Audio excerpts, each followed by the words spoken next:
যে কোনো লড়াইয়ে, যে কোনো রাজনৈতিক প্রকল্পে, যে কোনো তাজদিদের প্রক্রিয়ায় সঠিক পলিসি থাকা, সঠিক স্ট্র্যাটেজি থাকা এবং শত্রুকে সঠিকভাবে চিহ্নিত করা অত্যন্ত গুরুত্বপূর্ণ। এটা ছাড়া কখনো আপনি সফল হতে পারবেন না। এটা জজবা দিয়ে করলে হবে না, এটা আবেগ দিয়ে করলে হবে না, এটা উইশফুল থিঙ্কিং দিয়ে করলে হবে না, অথবা হিকমার নামে সুবিধাবাদের মাধ্যমে এটা করলে হবে না। কালকে যদি বনি ইসরায়েল মসজিদ আল আকসা ধ্বংস করে দেয়, কালকে যদি তারা ওখানে থার্ড টেম্পল বানানো শুরু করে, তাদের তৃতীয় মন্দির বানানো শুরু করে, কে কি করবে বলেন? গাজায় একটা হসপিটাল আছে খান ইউনুসে একটা অ্যাম্বুলেন্স আসছে, অ্যাম্বুলেন্স থেকে একটা বাচ্চা নামছে, 10-11 বছর বয়স, ওর কাছে একটা ব্যাকপ্যাক, ওখান থেকে রক্ত পড়তেছে। আল জাজিরা সাংবাদিক জিজ্ঞেস করছে যে তোমার এখানে রক্ত পড়তেছে কেন, তোমার ব্যাগে কি? বলছে আমার ভাই।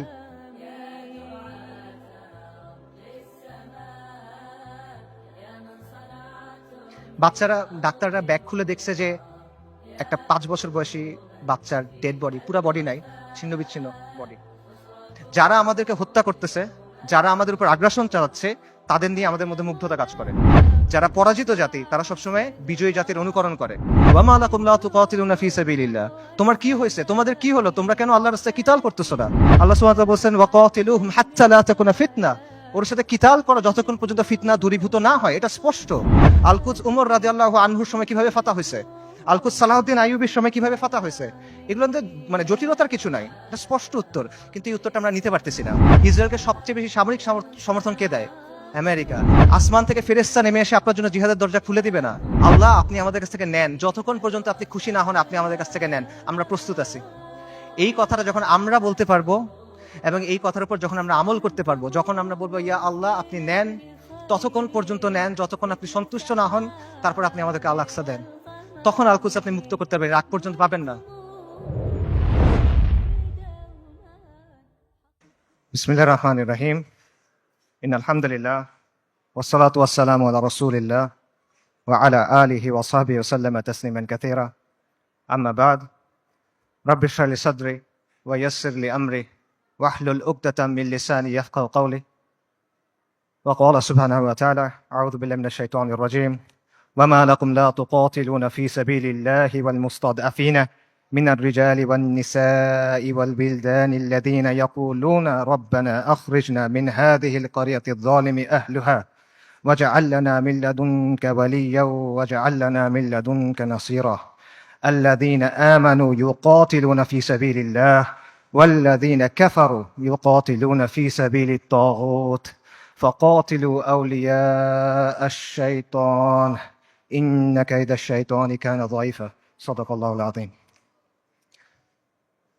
আমরুল মুমিনিন সাইয়েদনা উমর ইবনুল খাত্তাব রাদিয়াল্লাহু আনহুমা আজমাইনের খিলাফতের সময়কার কথা।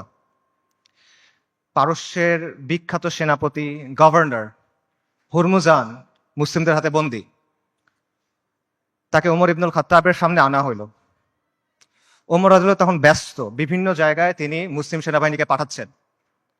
তিনি হুরমুজানকে প্রশ্ন করলেন যে আমরা মুশরিকদের ভূমিতে অভিযান পাঠাচ্ছি, এ ব্যাপারে তোমার কি মতামত? জবাবে হুরমুজান বলল, এই ভূমি এবং এই ভূমিগুলার অধিবাসীদের অবস্থা হলো একটা পাখির মতো। পাখির 2টা ডানা, 2টা পা, একটা মাথা। একটা ডানা ভেঙে ফেলবেন আর একটা ডানা থাকবে। 2টা ডানা ভেঙে ফেলবেন, পায়ের উপর ভর দিয়ে থাকবে। কিন্তু যদি মাথা কেটে ফেলেন তাহলে আর কোনো কিছু কোনো কাজে আসবে না। মুসলিমদের শত্রুদের অবস্থা হলো, একটা ডানা হলো রোমের কায়সার, রোমের সম্রাট, আরেকটা ডানা হলো পারস্য, 2টা পা আর মাথা হলো খসরু।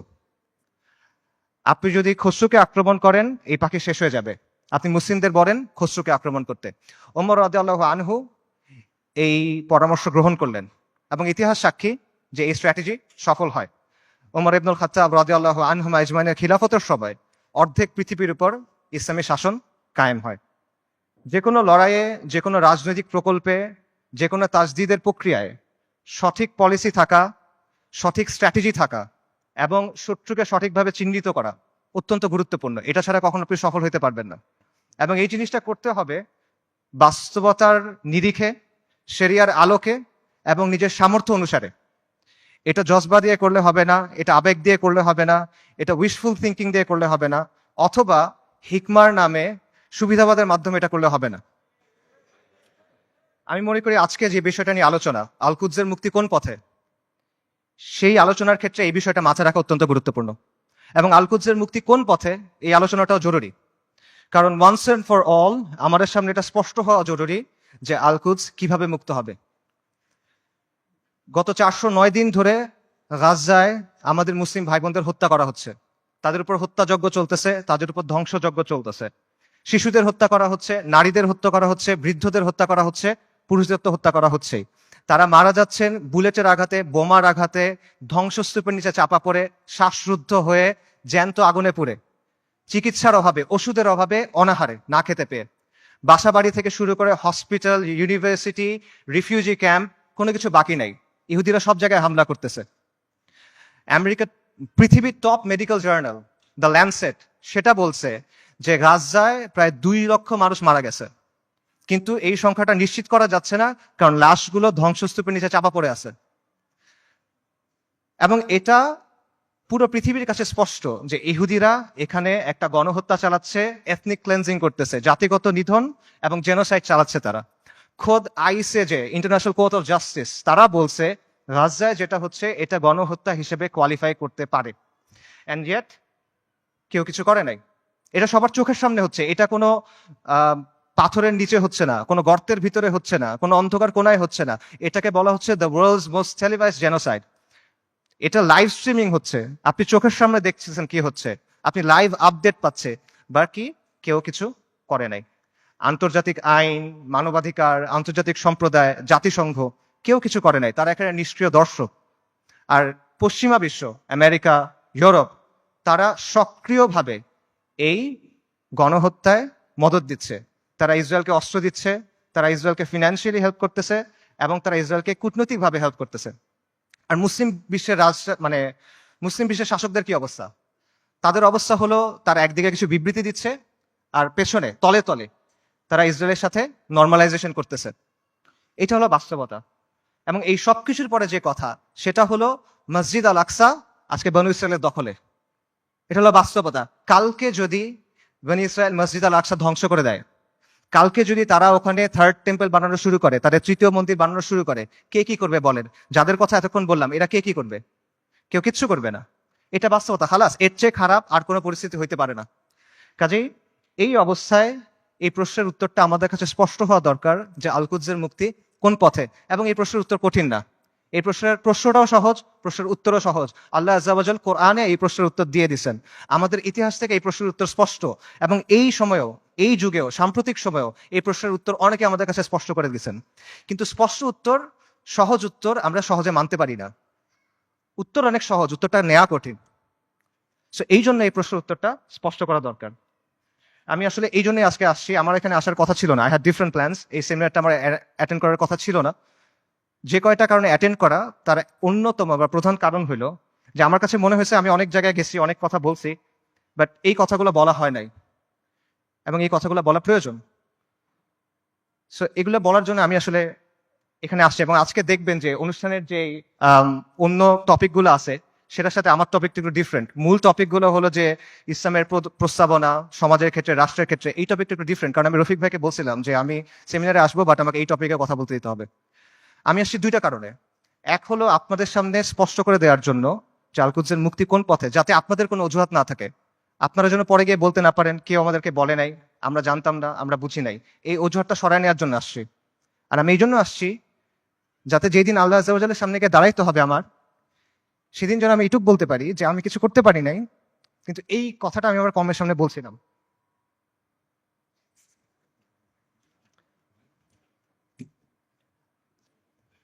আল কুদসের মুক্তি কোন পথে, এই আলোচনাটা ঢুকার আগে কয়েকটা বিষয় একটু ক্লিয়ার করা দরকার।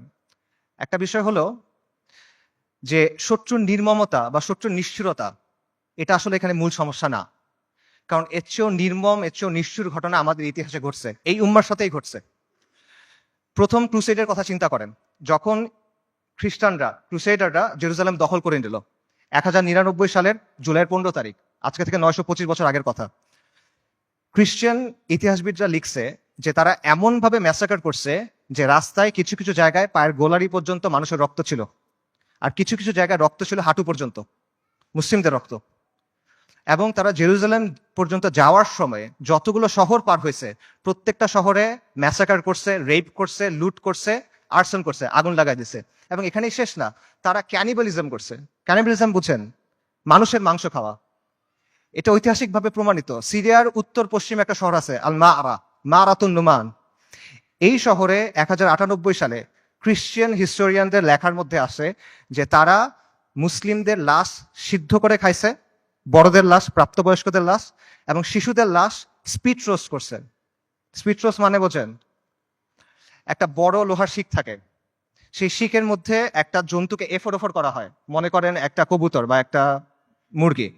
তারপর এটা আগুনের উপর ঝুলানো হয় শিকটা, তারপর এটা ঘুরানো হয়, তখন আগুনটা ঝলসায় মাংসটা রান্না হয়। আপনারা অনেক সময় দেখবেন যে গ্রিল চিকেন এভাবে রান্না করে।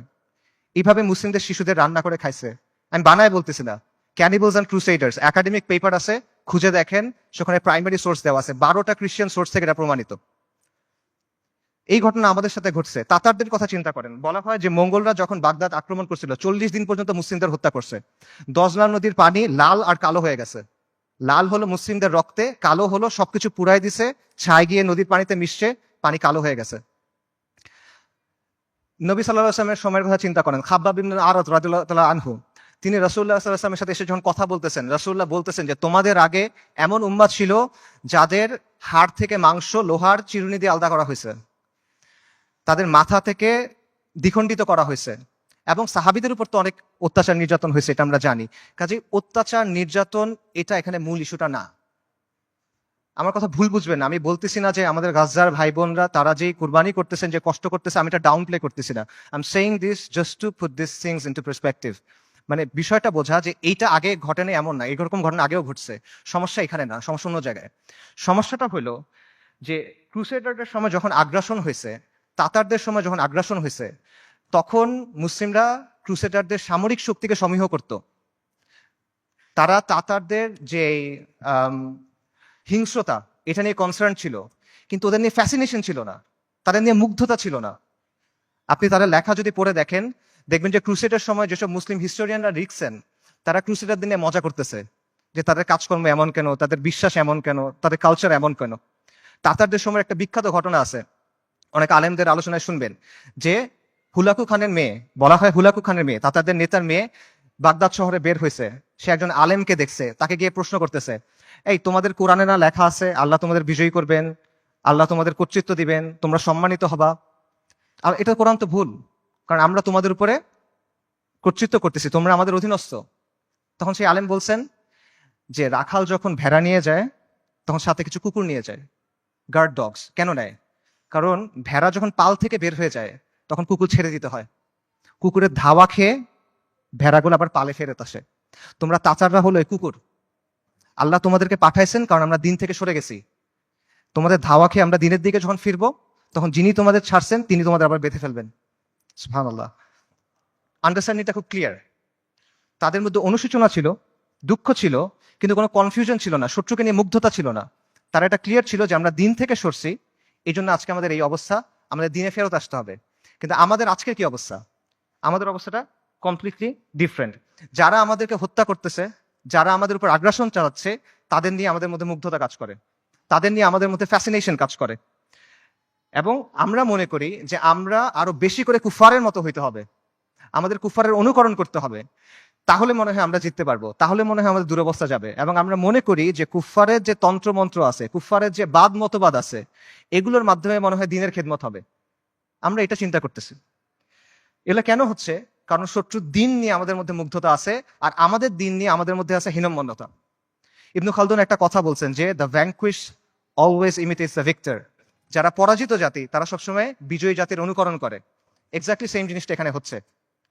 ক্রুসেডের সময়, মঙ্গলদের আগ্রাসনের সময় আমরা সামরিক এবং রাজনৈতিকভাবে পরাজিত ছিলাম, কিন্তু আদর্শিকভাবে পরাজিত ছিলাম না। এখন আমরা সামরিক রাজনৈতিকভাবে পরাজিত, আমরা আদর্শিকভাবে পরাজিত, আমরা মনস্তাত্ত্বিকভাবে পরাজিত। এই কারণে সহজ যে উত্তর, সহজ যে সমাধান, এটা আমরা গ্রহণ করতে পারি না। আল-কুদসের মুক্তি কোন পথে হবে? আল-কুদসের মুক্তি হবে জিহাদের মাধ্যমে, কিতালের মাধ্যমে, তরবারির ধারালো অগ্রভাগ দিয়ে আল-কুদস মুক্ত হবে, আর কোনো কিছু দিয়ে হবে না। আল্লাহ আযজা ওয়া জাল কোরআনে বলছেন আল-কুদসের জন্য আপনার করণীয় কি?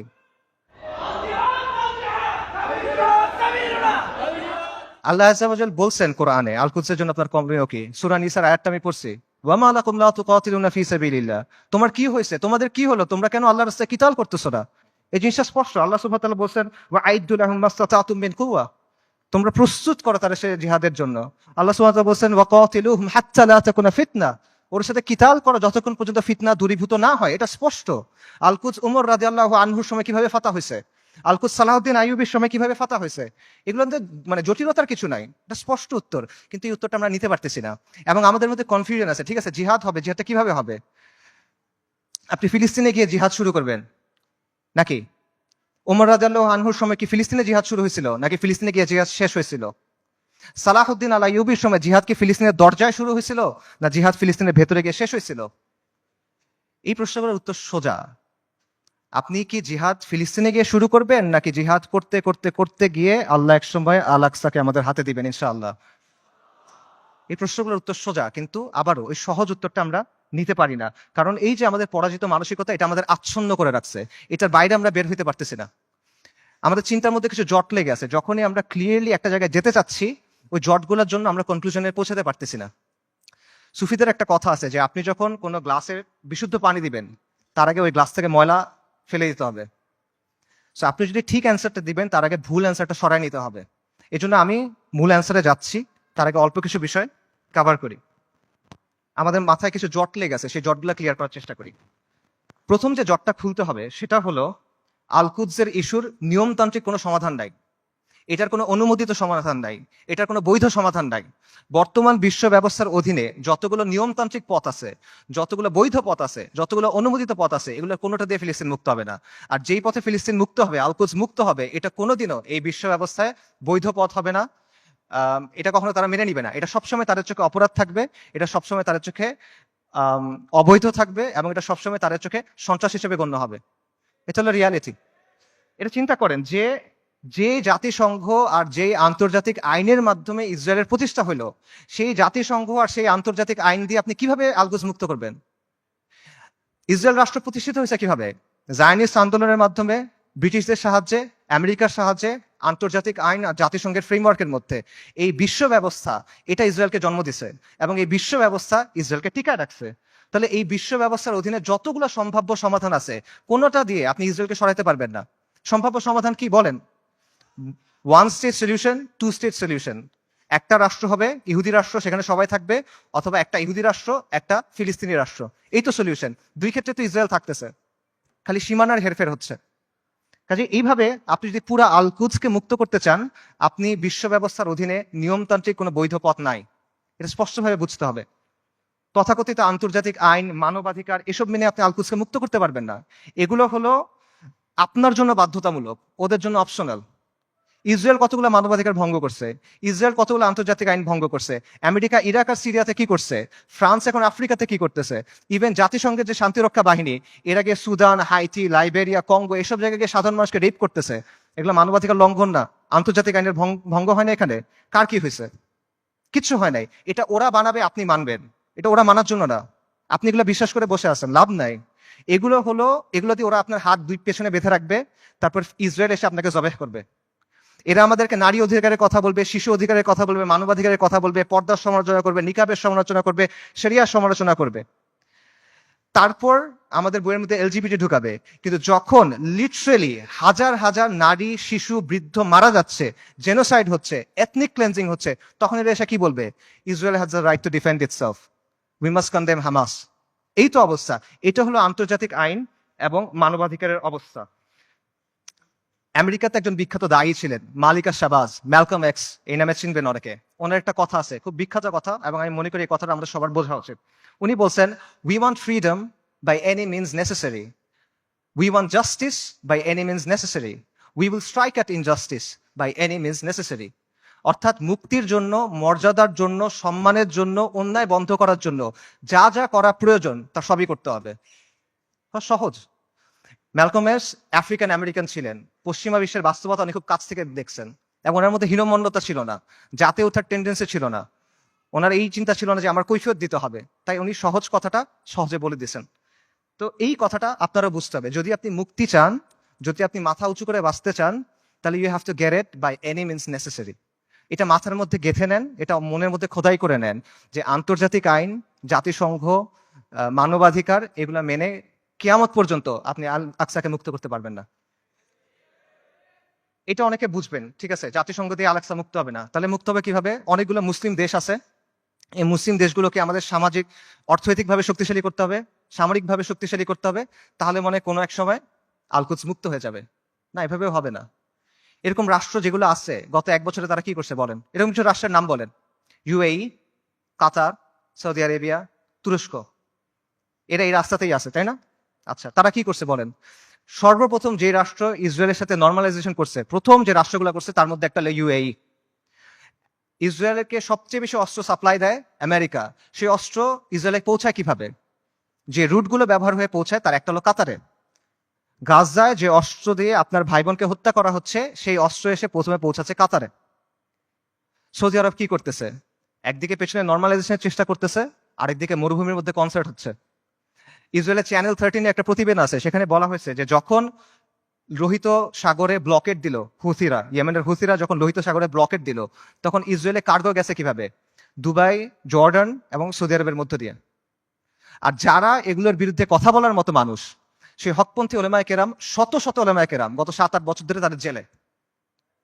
আর তুরস্কের কথা আপনি বলবেন, মানে তুরস্কের অনেক রেটরিক আছে, অনেক কথা তুরস্কের বিরুদ্ধে বললে অনেকে মন খারাপ করেন। আমাকে বলেন যে তুরস্কের বাস্তবতা কি? তুরস্ক কি করছে আমাকে বলেন। তুরস্কের বাস্তবতা হলো তুরস্ক নেটো সদস্য। তুরস্কের বাস্তবতা হলো তুরস্কের মিলিটারি আইডিএফ এর সাথে জয়েন্ট মিলিটারি এক্সারসাইজ করে। সো আপনি যদি মনে করেন যে এইটার মাধ্যমে হবে, এটা আসলে অবাস্তব চিন্তা ভাবনা। এই রাষ্ট্রগুলো, এই শাসনগুলো আন্তর্জাতিক বিশ্ব ব্যবস্থার অংশ, এগুলোর সাথে আপোষ করে তারা টিকে থাকে। এবং আধুনিক মুসলিম রাষ্ট্রগুলো, তথাকথিত মুসলিম রাষ্ট্রগুলোর যে শাসন ব্যবস্থা, এটা হলো ঔপনিবেশিক শাসন ব্যবস্থার ধারাবাহিকতা। আমাদের এখানে ইসলামী শাসন ছিল, ফিরিঙ্গিরা এসে তাদের শাসন ব্যবস্থা চাপাই দিছে, এখন এই রাষ্ট্র এবং এই শাসকরা সেটাই কন্টিনিউ করতেছে। এটা হলো রিয়ালিটি। কাজে বিশ্ব ব্যবস্থা যদি দুর্বল হয়, এই শাসকদের মস্তক কেঁপে উঠবে। এবং বিশেষ করে আরবের যে রাজতন্ত্রগুলো আছে বা মনার্কিগুলো আছে, তারা ক্ষমতায় আছে এবং টিকে আছে প্রথমে ব্রিটেনের সাথে আপোষ করার মাধ্যমে, এখন আমেরিকার সাথে আপোষ করার মাধ্যমে। এগুলো বাস্তবতা, এই বাস্তবতা অস্বীকার করার কোনো সুযোগ নেই। এগুলো ঐতিহাসিকভাবে প্রমাণিত সত্য কথা।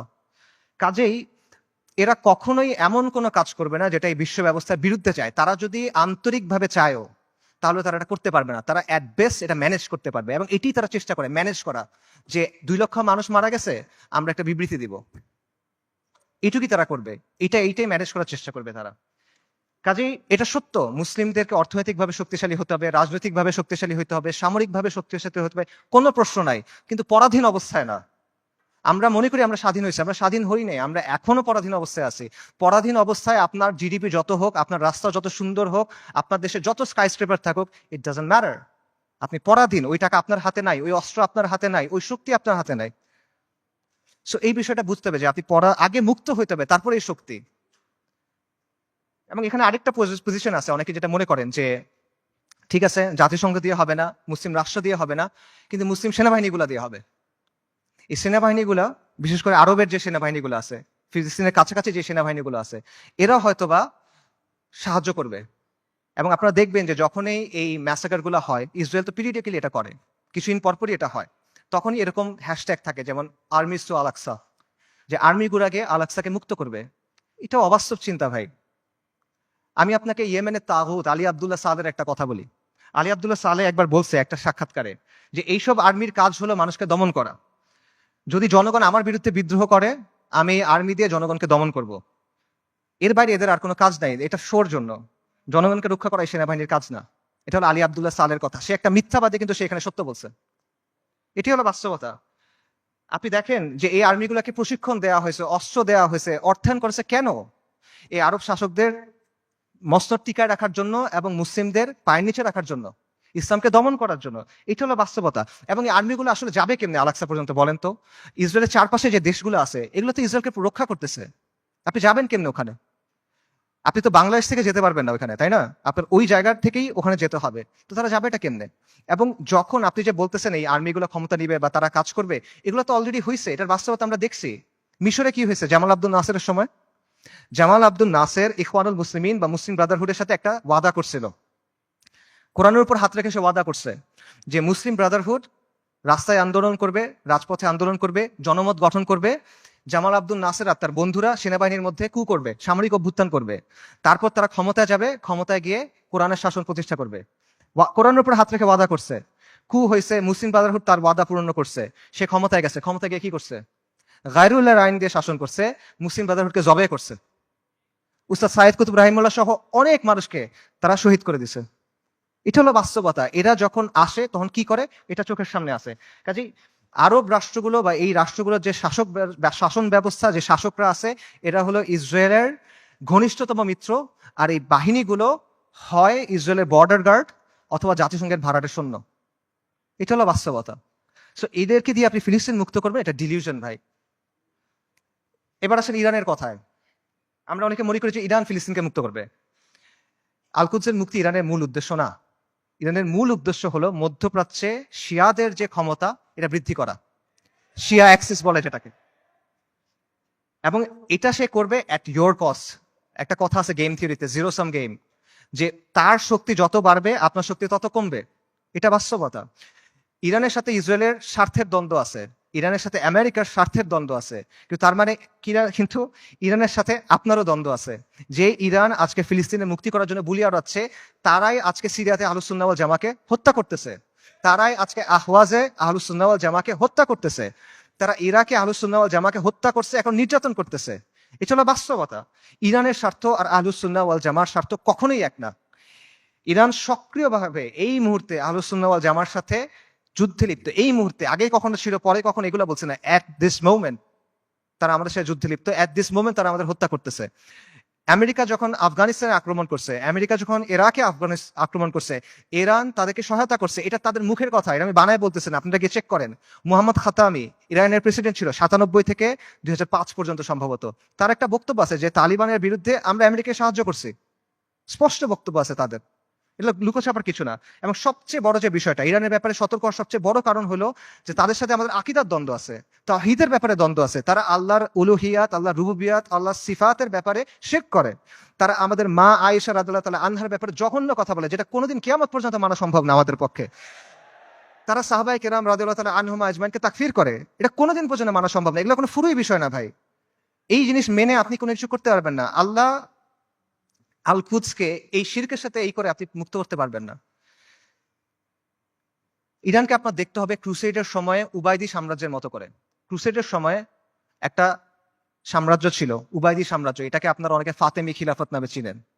এরা আকিদাতে ছিল ইসমাইলি শিয়া, মানে ইমামি শিয়াদের চেয়েও খারাপ, বাতেনি এরা, ইসমাইলি শিয়া। তারাও জেরুজালেমকে মুক্ত করার কথা বলতো, তারাও ঐক্যের কথা বলতো। কিন্তু ইতিহাস খুলে দেখেন তাদের ভূমিকা কি ছিল, আহলুস সুন্নাহর সাথে তাদের ভূমিকাটা কি ছিল, এটা ইতিহাস খুলে দেখেন। এবং এটা শুধু তখন না, এখনো এবং এর আগেও ছিল এরকমই। কাজেই ইরানকে আপনার উবাইদিদের একটা আধুনিক সংস্করণ হিসেবে দেখতে হবে। তবে credit where credit is due, ইরানের কিছু অর্জন আছে যেটা আমাদের নাই, এটা আপনার স্বীকার করতে হবে। শিয়া স্বার্থের জন্য গত 4 দশকে ইরান যেটা করতে পারছে, কোনো সুন্নি শক্তি সেটা এখনো করতে পারে নাই। এটা বাস্তবতা। শিয়াদের আছে একটা রাষ্ট্র আছে, তাদের একটা জিওপলিটিক্যাল প্রজেক্ট আছে। মধ্যপ্রাচ্যে আহলুস সুন্নাহর এরকম কোনো কিছু এখনো নাই। বৈশ্বিকভাবে ফিলিস্তিন ইস্যু ব্যবহার করে ইরান প্রতিরোধের একটা রেটরিক তৈরি করছে, এক ধরনের সফট পাওয়ার তৈরি করছে। এটা আমরা তৈরি করতে পারি নাই। এগুলো বাস্তবতা। এই ক্রেডিট তাকে আপনি দেন, এই অর্জন স্বীকার করেন, কোনো সমস্যা নাই। কিন্তু এই রেটরিকে মজে গিয়ে আপনি মনে করেন না যে তারা হলো উম্মার অগ্রসেনারী। আপনি মনে করেন না যে সে এসে আপনার সহযোগী হবে। এটা যদি আমরা মনে করি তাহলে এটা ভুল হবে, এবং এই ভুলের মাসুল আমাদের দিতে হবে। আরেকটা বিষয় মাথায় রাখেন, সেটা হলো আল কুদস পবিত্র, এটা ইসলাম ছাড়া আর কোনো কিছু দিয়ে মুক্ত হবে না। বাংলাদেশে একটা দল আছে জাসদ, জাতীয় সমাজতান্ত্রিক দল। 80-র দশকে এই দলের অনেক মানুষ ফিলিস্তিনে গেছিল লড়াই করতে। আপনারা জানেন কিনা আমি জানি না। মেজর জলিলের নাম শুনছেন, উনি জাসদের সাথে ছিল। ওনার মাধ্যমে অনেকে তখন সেখানে গিয়ে লড়াই করছিল। এই যে ইয়াসির আরাফাতদের যে দল ছিল পিএলও, এটার সাথে তারা ওখানে গিয়ে লড়াই করছিল। এগুলো ডকুমেন্টেড। তো এই জাসদ বা এই পিএলওর হাতে আল্লাহ কখনো আল কুদসের মুক্তি দিবেন না। মূলহিত কমিউনিস্ট সেকুলারিস্ট ন্যাশনালিস্টের হাতে আল্লাহ আল কুদসকে দিবেন না। আল কুদস মানে কি? আল কুদস মানে পবিত্র। পবিত্র জিনিস মানুষ আল্লাহ অপবিত্রদের হাতে দিবেন না, অসম্ভব। যেই বিজয় আল্লাহ প্রথমে দিচ্ছেন আল ফারুকের কাছে রাদিয়াল্লাহু আন, যেই বিজয় আল্লাহ দিচ্ছেন সালাহউদ্দিনের কাছে, এটা আল্লাহ কোনো কমিউনিস্টকে দিবেন না, এটা আল্লাহ কোনো জাতীয়তাবাদীকে দিবেন না। এটা যদি মুক্ত হয়, এটা ইসলামের নামে মুক্ত হবে। যতদিন পর্যন্ত ইসলামের নাম না আসবে, এটা যদি আপনি বাহ্যিকভাবে মনে হয় মুক্ত হয়েছে, তাও এটা আসলে মুক্ত হবে না। এবং এখানে এটাও বুঝেন যে ফিলিস্তিনের মানুষরা নিজে নিজে আল-কুদসকে মুক্ত করতে পারবে না। ঠিক আছে, আমরা সবাই ফিলিস্তিনের জিহাদ সমর্থন করি, সবাই সমর্থন করে, এটা কমিউনিস্টরাও সমর্থন করে, কিন্তু ফিলিস্তিনের মানুষ নিজেরা, গাজার মানুষ খালি গাজাতে লড়াই করতেছে, আল-কুদস মুক্ত হবে না। পশ্চিম তীরের মানুষ শুধু পশ্চিম তীরে লড়াই করতেছে, ফিলিস্তিন মুক্ত হবে না, এটা সম্ভব না। উমর রাদিয়াল্লাহু আনহুর সময় আবারও চিন্তা করেন, ইতিহাসের কথা চিন্তা করেন, ফিলিস্তিন কি ভেতর থেকে মুক্ত হয়েছিল না বাইরে থেকে গিয়ে মুক্ত করা হয়েছিল? সালাউদ্দিন আর আইয়ুবের সময় চিন্তা করেন, ফিলিস্তিন ভেতর থেকে মুক্ত হয়েছিল না বাইরে থেকে গিয়ে মুক্ত করা হয়েছিল? বাইরে থেকে মুক্ত করতে হবে। এক্স্যাক্টলি এখন আপনার তাই করতে হবে, বাইরে থেকে যোদ্ধা বাহিনী গিয়ে ফিলিস্তিনকে মুক্ত করে আনতে হবে।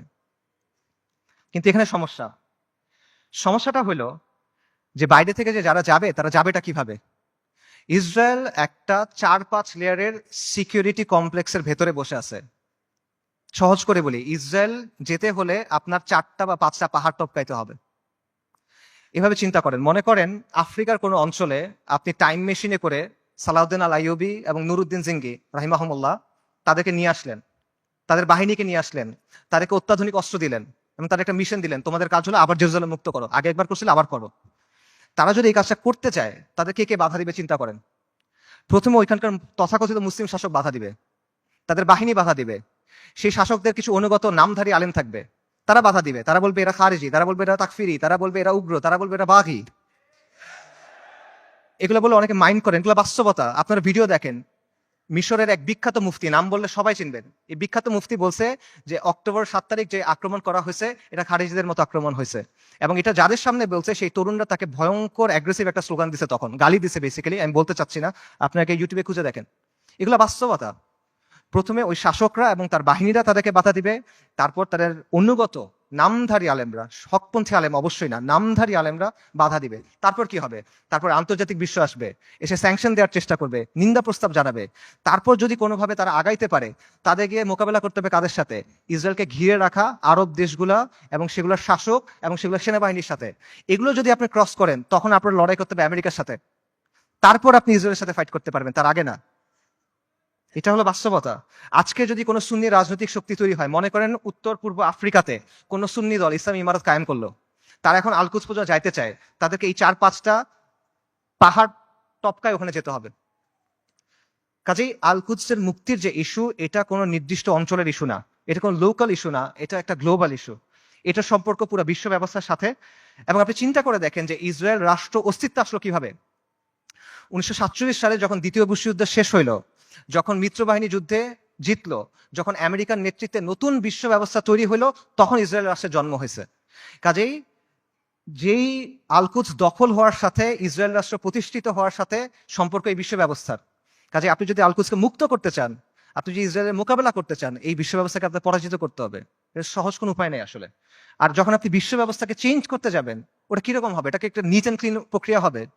সহজ প্রক্রিয়া হবে না, একটা রক্তাক্ত প্রক্রিয়া হবে, ব্রুটাল প্রক্রিয়া হবে। পরিবর্তন যত বেশি হয়, সেটা তত বেশি প্রক্রিয়াটা, পদ্ধতিটা তত বেশি রুক্ষ হয়, তত বেশি কঠিন হয়। এটা হলো বাস্তবতা। পৃথিবীর ইতিহাসে কোনো পলিটিক্যাল সিস্টেমের পরিবর্তন শান্তিপূর্ণভাবে হয় নাই। পলিটিক্যাল সিস্টেম, আপনি একটা ওয়ার্ল্ড সিস্টেমের কথা বলতেছেন, ওয়ার্ল্ড অর্ডারের কথা বলতেছেন, এটা শান্তিপূর্ণভাবে হবে না। কিন্তু আমরা এভাবেই চিন্তা করি, আমি চিন্তা করি আমার চাকরি ঠিক থাকবে, আমার ক্যারিয়ার ঠিক থাকবে, আমার স্ট্যান্ডার্ড অফ লিভিং ঠিক থাকবে, সবকিছু ঠিক থাকবে, জিডিপি ঠিক থাকবে, আমার দেশের ইনকাম পার ক্যাপিটা ঠিক থাকবে, মাঝখান দিয়ে আল-কুদস মুক্ত হয়ে যাবে। এভাবে হবে না। আমাদের সবাইকে কুরবানি করতে হবে। এটা সস্তা কিছু না ভাই। এটা আপনি সেকুলার ইতিহাস দেখেন, ওয়াহির আলোকে দেখেন, আকলের দিক দিয়ে দেখেন, বাস্তবতার আলোকে দেখেন, আপনি এভাবে মুক্ত করতে পারবেন না। এই পুরো বিশ্ব ব্যবস্থার পরিবর্তনের সাথে এটা জড়িত। আমি সামারি করি, আমি অনেকগুলো না না না না বললাম, সেই না গুলো সামারি করি।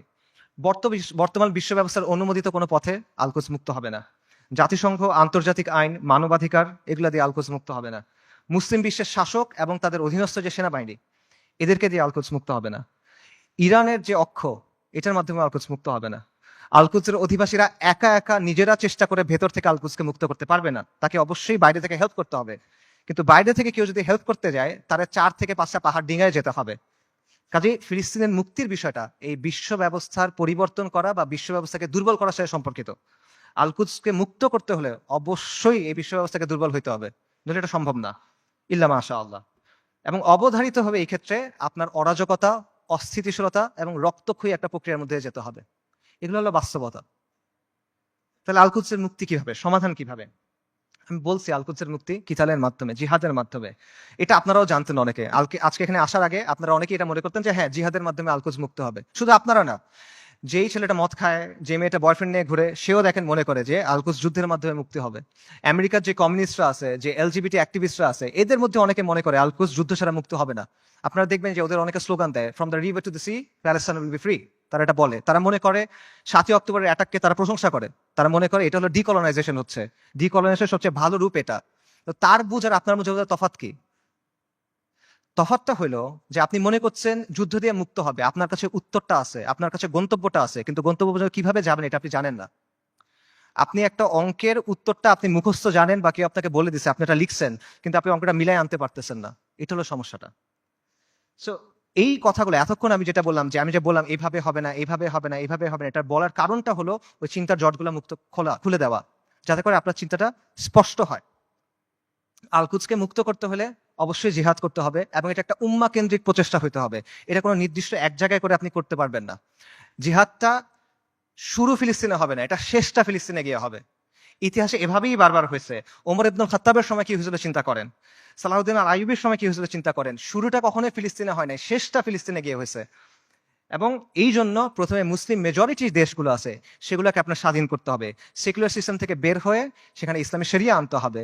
We must replace this tyrannical puppets with men of God. মুত্তাকিদের দিয়ে ওই জায়গায় ইসলামী শরিয়া আনতে হবে, তা না হলে আপনি মুক্ত করতে পারবেন না। এটা হলো বাস্তবতা।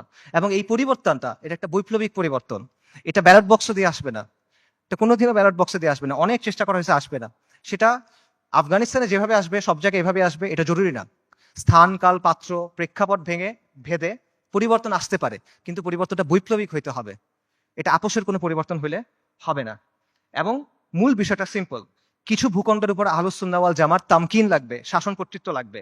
তারপর সেই ভূখণ্ডগুলোকে ঘাঁটি হিসেবে ব্যবহার করে আপনাকে সামরিক শক্তি তৈরি করতে হবে। তারপর ধাপে ধাপে জিহাদের মাধ্যমে আল কুদসকে মুক্ত করতে পারবেন। এটা হলো অ্যান্সার।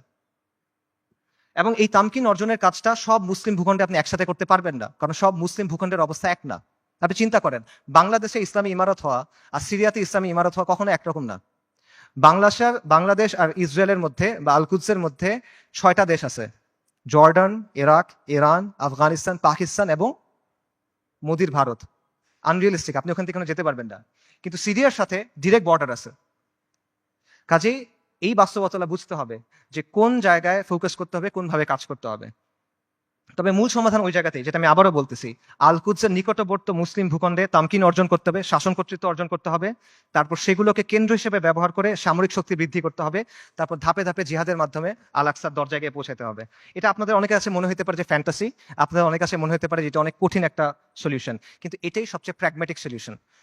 এবং এটার উদাহরণ ইতিহাস থেকে আছে। আমি আবারও বলতেছি, উমর রাদিয়াল্লাহু আনহুর সময় চিন্তা করেন কিভাবে মুসলিমরা আল আকসা মুক্ত করছিল। প্রথমে মদিনার উপরে শাসন কর্তৃত্ব তামকিন, তারপর জাজিরাতুল আরবের উপরে, তারপর সিরিয়ার কিছু অঞ্চলে, তারপর আল আকসায়। সালাউদ্দিন আইয়ুবের সময় কিভাবে হয়েছে, সিরিয়ার কিছু অঞ্চলে, তারপর মিশরে, তারপর আল আকসায়। এভাবেই হয়েছে। এবং আপনি যদি বলেন যে এটা তো ঠিক আছে, অনেক আগে হয়েছে, বর্তমান সময়ে এভাবে হবে কিনা, বর্তমান সময়েও হবে। আপনার সামনে উদাহরণ আছে। ইরানের কথা চিন্তা করেন। ইরানের ব্যাপারে আমরা বলছি যে ইরানের মাধ্যমে এটা মুক্তি হবে না, ইরানের স্বার্থ আমাদের স্বার্থ এক না, ইত্যাদি। বাকি গত 1 বছরে কেউ যদি ইসরায়েলের সাথে কিছু লড়াই করে থাকে, 2-1টা গুলিও করে থাকে, এটা কে করছে? ইরানই তো করছে।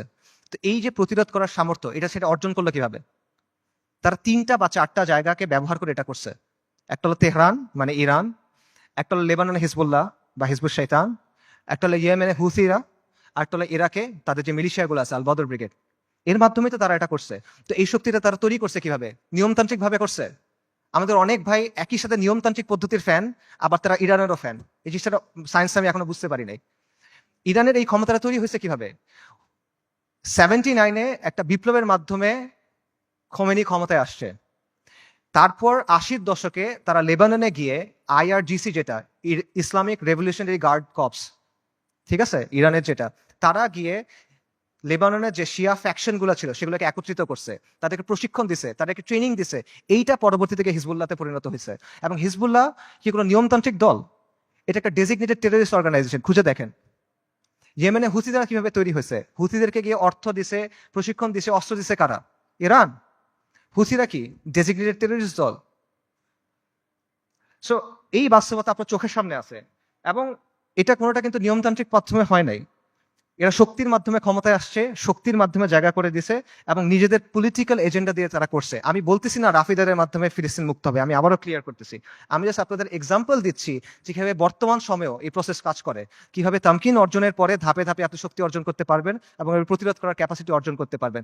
এবং এটার আরো অনেক উদাহরণ আছে।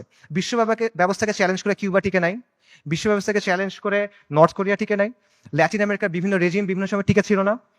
উদাহরণ শিয়ারদের কাছ থেকে নেওয়ার দরকার নাই, আপনি পারস্য বিজেতা উমর ইবনুল খাত্তাবের কাছ থেকে উদাহরণ নেন, আপনি আহলুস সুন্নাহ ওয়াল জামার গর্ব নুরুদ্দিন সিংহি, সালাউদ্দিন আইয়ুবির কাছ থেকে উদাহরণ নেন, সমস্যা নাই তো। তারা সবাই কি করছে দেখেন, যেই কথাটা আমি বলছি তারা সবাই এটাই করছে। তারা প্রথমে একটা জায়গায় তামকিন অর্জন করছেন, শাসন কর্তৃত্ব অর্জন করছেন, তারপর সামরিক শক্তি বৃদ্ধি করছেন, তারপর ধাপে ধাপে আল কুদস পর্যন্ত গেছেন জিহাদ করতে করতে। এটার বাইরে আর কোনো প্র্যাগম্যাটিক সলিউশন নাই।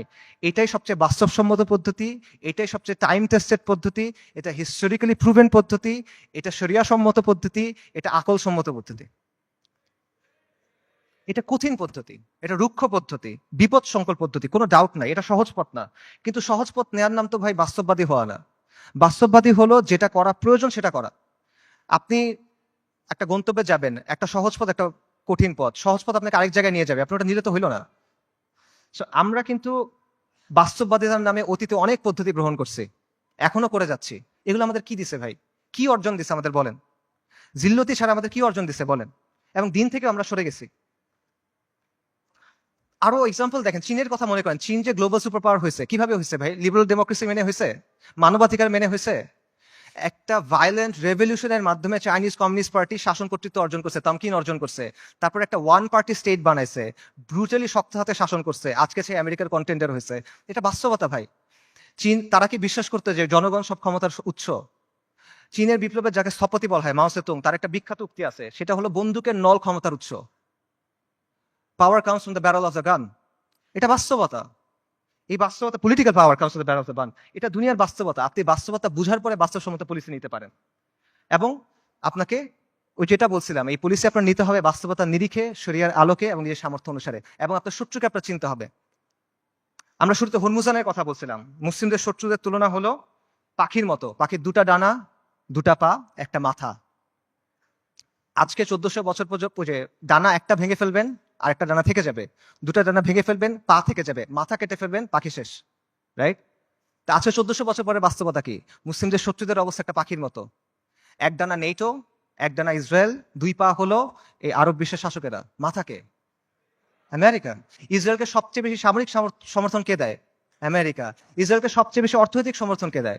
ইসরায়েলকে সবচেয়ে বেশি রাজনৈতিক সমর্থন কে দেয়? বারবার জাতিসংঘের সিকিউরিটি কাউন্সিলে ভেটো কে দেয়? এই শাসকদের মসনদ কে টিকায় রাখে?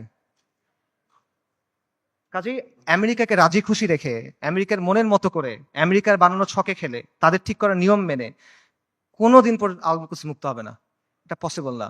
আপনার আমেরিকার কথা চিন্তা করেন, গত 1 বছর ধরে তাদের সাথে যেই ঘটনাগুলো ঘটতেছে সেগুলোর কথা চিন্তা করেন। আপনি ওই ছেলেটার কথা চিন্তা করেন, হাফেজ, আপনারা ভিডিও দেখছেন, রিফিউজি ক্যাম্পের ভিতরে আগুনে পড়ে মারা গেছে। ছেলেটার নাম ছিল শাবান, কোরআনে হাফেজ, সফটওয়্যার ইঞ্জিনিয়ারিং নিয়ে পড়তেছিল। আপনারা রুহ রিমের কথা চিন্তা করেন, ওই যে ছোট্ট মেয়েটা বিল্ডিং ধসে গেছে, মারা গেছে, তার দাদা তার ডেড বডি বুকে নিয়ে বলতেছে রেম রোহ। তার কথা চিন্তা করেন, তাদের কষ্টের কথা চিন্তা করেন। আপনি ওই বাবার কথা চিন্তা করেন যে সে বিস্কিট কিনতে গেছিল বাচ্চার জন্য, ফিরে এসে দেখে তার স্ত্রী সন্তান মারা গেছে। সে কান্না করতেছে আর বিস্কিটটা বাচ্চার হাতে দিয়ে বলছে, বাবা তুমি এটা নিয়ে যাও। আপনি মার কথা চিন্তা করেন যে বাচ্চার জন্য আটা আনতে গেছে, কারণ বাচ্চা ক্ষুধায় কাঁদতেছে, বুঝে না তো, আটা আনতে গেছে, এসে দেখে সবাই মারা গেছে। আপনি হিন্দ রজাবের কথা চিন্তা করেন, 6 বছর বয়সী মেয়ে, ওরা গাজা থেকে পালায় যাওয়ার চেষ্টা করতেছিল 7 জন পুরো ফ্যামিলিতে। ইসরায়েলি ট্যাঙ্ক ওদের ঘিরে ফেলছে, গুলি করছে, সবাই মারা গেছে, ও বেঁচে আছে। তখন রেড ক্রিসেন্টে ফোন করছে, অডিও কলটা ইউটিউবে আছে, আপনারা শুনতে পারবেন। ও বলছে যে আমাকে তোমরা বাঁচাও, আমার খুব ভয় লাগতেছে। ও সব পাশে সবাই মারা গেছে, বাবা মা সবাই মারা গেছে, 6 বছর বয়সী একটা মেয়ে।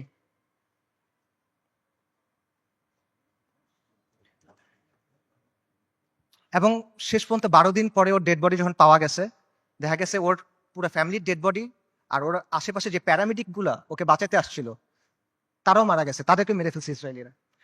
ওই 3 বোনের কথা চিন্তা করেন, 3 বোন 3টা ছবি। প্রথম ছবিটা হলো যুদ্ধের আগে, 3 বোন সেলফি তুলছে হাসি খুশি। পরের ছবিটা হলো যুদ্ধের সময়, 2 বোন, পেছনে ধ্বংসস্তূপ, 1 বোন মারা গেছে। পরের ছবি 1 বোন, তার হাতে একটা বড় পলিথিন, গার্বেজ ডিসপোজাল ব্যাগ আছে না, কালো রঙের বড় পলিথিন, ওরকম বড় পলিথিন। পলিথিনে কি? তার বোনের ডেড বডি, পুরো বডি নাই, ছিন্ন বিচ্ছিন্ন হয়ে গেছে ওই ডেড বডি। গাজায় একটা হসপিটাল আছে খান ইউনুস, খান ইউনুসে একটা অ্যাম্বুলেন্স আসছে, অ্যাম্বুলেন্স থেকে একটা বাচ্চা নামছে, 10-11 বছর বয়স, ওর কাছে একটা ব্যাকপ্যাক, ওখান থেকে রক্ত পড়তেছে। আল জাজিরা সাংবাদিক জিজ্ঞেস করছে যে এখানে তোমার এখান থেকে রক্ত পড়তেছে কেন, তোমার ব্যাগে কি? বলছে আমার ভাই।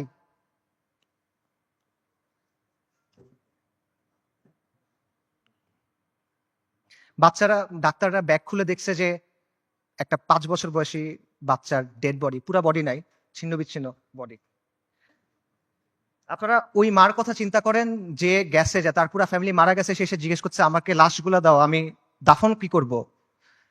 তাকে 3টা পলিথিন দিছে, কারণ ডেড বডি নাই, ছিন্ন বিচ্ছিন্ন হয়ে গেছে সব, 3টা পলিথিন দিছে। আপনারা ওই বাচ্চাটার কথা চিন্তা করেন, বিল্ডিং ধসে পড়ছে, খুলি ফেটে গেছে, কোটর থেকে চোখ বের হয়ে আসছে, এবং ওই নিষ্প্রাণ চোখ এই নিষ্প্রাণ পৃথিবীর দিকে তাকায় আছে। এদের কষ্টের কথা চিন্তা করেন। এই কষ্ট শুধু তাদের, কষ্ট আমাদের না। আমরা না এক উম্মা, এক উম্মা এক দেহের মতো, এরকম না? আমাদের স্পষ্ট করে না ওই কষ্ট। এই যে কষ্টটা কি আমাদের যে কষ্টটা হবে তার চেয়ে বেশি কষ্ট? আমাদের যে কষ্ট ওটা কি এর চেয়ে বেশি কষ্ট? যদি এটা বেশি কষ্ট মনে হয় তাহলে আমি আরেকটা কষ্টের কথা বলি, এটা শোনেন। ওই দিনের কথা মনে করেন যেই দিন আল্লাহর সামনে আপনাকে দাঁড়াতে হবে। ইদা দুক্কাতিল আরদু আরদান দাক্কান দাক্কা ওয়া জাআ রাব্বুক ওয়াল মালাকু সাফফান সাফফা ওয়া জিআ ইয়াওমাইযিন বিজাহান্নাম। পৃথিবী চূর্ণ বিচূর্ণ হয়ে যাবে, বালির মতো হয়ে যাবে। আপনার প্রতিপালক আসবেন এবং মালাইকারা আসবে সারিবদ্ধভাবে, এবং জাহান্নামকে আপনার সামনে আনা হবে। ওই দিন আল্লাহ আপনাকে প্রশ্ন করবেন, আমাদেরকে প্রশ্ন করবেন, কি জবাব দিবেন আল্লাহকে বলেন? ফায়াউমাইযিন লা ইউআযযিবু আযাবাহু আহাদ ওয়া লা ইউসিকু ওয়াসাকাহু আহাদ। আল্লাহ ওই দিন যেভাবে আযাব দিবেন ওভাবে আর কেউ দেয়া নাই। আল্লাহ ওই দিন যেভাবে বাঁধবেন ওভাবে আর কেউ বাঁধে নাই। কি বলবেন আল্লাহকে তখন? আল্লাহ আপনাকে যদি জিজ্ঞেস করেন তুমি কি করছিলে, আপনি কি জবাব দিবেন বলেন? এই কষ্ট বেশি না দুনিয়াতে আপনার যে কষ্ট হবে সেটা বেশি? লা ইলাহা ইল্লাল্লাহ। এত কিছুর পরও দেখেন আল কুদসের মানুষ ঈমান, ইস্তিকামাত এবং সবরের কি দৃষ্টান্ত স্থাপন করছে। একজন বৃদ্ধা বলতেছে আমাদের জান মাল সন্তান সবকিছু আল্লাহর জন্য কোরবান। মৃত্যু যদি আল কুদসের জন্য হয় তাহলে তো সুন্দর মৃত্যু, ইনশাআল্লাহ কিয়ামত পর্যন্ত আমরা রিবাদ করে যাব। এটা সস্তা কিছু না, এটা রাসূলুল্লাহ সাল্লাল্লাহু আলাইহি ওয়াসাল্লামের ইসরা ওয়াল মিরাজের জায়গা। আমরা বাইতুল মাকদিসের অধিবাসীরা প্রস্তুতি আছি, কুরবানি করার জন্য প্রস্তুতি আছে, যত কুরবানি লাগে আমরা করব। ওই বাবার কথা চিন্তা করেন, হাসপাতালে একই দিনে 2 বাচ্চা মারা গেছে, 2 ছেলে মারা গেছে। উনি বলতেছেন আলহামদুলিল্লাহ, এটা জিহাদের ভূমি, এটা রিবাতের ভূমি, আমাদের যা কিছু আছে সব আল্লাহর জন্য। আল্লাহ আমাদের খালেক, উনি আমাদের তৈরি করছেন, উনি আমাদের পাঠাইছেন, উনি নিয়ে যাবেন, ওনার যা খুশি উনি করবেন, আমরা এটাতে খুশি, আমরা এটার উপর সবর করব। বান্দা যখন বিপদের মধ্যে পড়ে, ওলামায়ে কেরাম হাদিসের আলোকে বলছেন যে বান্দা যখন বিপদের মধ্যে পড়ে তখন আল্লাহ এটার মাধ্যমে তার সগীরা গুনাহগুলো মাফ করে দেন, অথবা তাকে পরিশুদ্ধ করেন, কারণ আল্লাহ তাকে আখিরাতে বড় পুরস্কার দিতে চান। আমি মনে করি আমাদের গাজার ভাই বোনদের সাথে, ফিলিস্তিনের ভাই বোনদের সাথে এই বিষয়টাই হইতেছে। ইনশাআল্লাহ তাআলা আল্লাহ তাদেরকে জান্নাতুল ফিরদৌস আলার জন্য প্রস্তুত করতেছেন। আমি মনে করি আল্লাহ এই বান্দাদের উপর রাজি খুশি হয়ে যাবেন ইনশাআল্লাহ তাআলা। লক্ষের উপরে শহীদ, আলহামদুলিল্লাহ, এটা উম্মতে মুহাম্মদের গর্ব। আমাদের মৃতরা জান্নাতে ইনশাআল্লাহ, ওদের মৃতরা জাহান্নামে। আল্লাহু মাওলানা ওয়ালা মাওলা লাহুম। ওই বৃদ্ধের কথা চিন্তা করেন যিনি ধ্বংসস্তূপের মাঝখানে দাঁড়ায় বলতেছেন আমরা আজও এখানে দাঁড়ায় আছি এবং আমরা এখানে পর্যন্ত থাকবো। এই ভূখণ্ড বরকতময়, এই ভূখণ্ডের অধিবাসীরা বরকতময়। আমাদের চারপাশে চূড়ান্ত ধ্বংসযজ্ঞ হয়েছে, কিন্তু আমরা তাও এখান থেকে নড়বো না, আমরা আল্লাহর দিন থেকে নড়বো না। আমরা অটল পাহাড়ের মতো, আমরা উজ্জ্বল তারার মতো। এবং আমি বলবো যে হ্যাঁ, পুরা বিশ্ব সাক্ষ্য দিচ্ছে তারা ইমানের ক্ষেত্রে অটল পাহাড়ের মতো। পুরা বিশ্ব সাক্ষ্য দিচ্ছে তারা ইস্তিকামাতের ক্ষেত্রে উজ্জ্বল তারার মতো, এবং পুরা বিশ্ব সাক্ষ্য দিচ্ছে আপনি এবং আমি কাপুরুষ। পুরা বিশ্ব সাক্ষ্য দিচ্ছে আপনি আর আমি অক্ষম। পুরা বিশ্ব সাক্ষ্য দিচ্ছে আপনি আর আমি নিষ্ক্রিয়। ইসরায়েলের এক ইসরায়েলের এক সোলজারের ভিডিও আছে, সে বলতেছে, ইংলিশে বলতেছে, আমেরিকান জিও। সে বলতেছে আমরা গাজাকে পরিষ্কার করতেছি, আমরা গাজাকে প্রস্তুত করতেছি, কারণ আমাদের রাজা আসবে, আমাদের মাসিহ আসবে, আমরা তাকে মুকুট পরানোর জন্য প্রস্তুত হচ্ছি, আমরা তৃতীয় মন্দির বানানোর জন্য প্রস্তুত হচ্ছি। তাদের মাসিহকে আল মাসিহ আদ-দাজ্জাল। বনী ইসরাইল মসজিদ আল আকসার সামনে নাচতেছে, উল্লাস করতেছে, স্লোগান করতেছে, স্লোগান দিচ্ছে, তারা বলতেছে মুহাম্মদ মারা গেছে।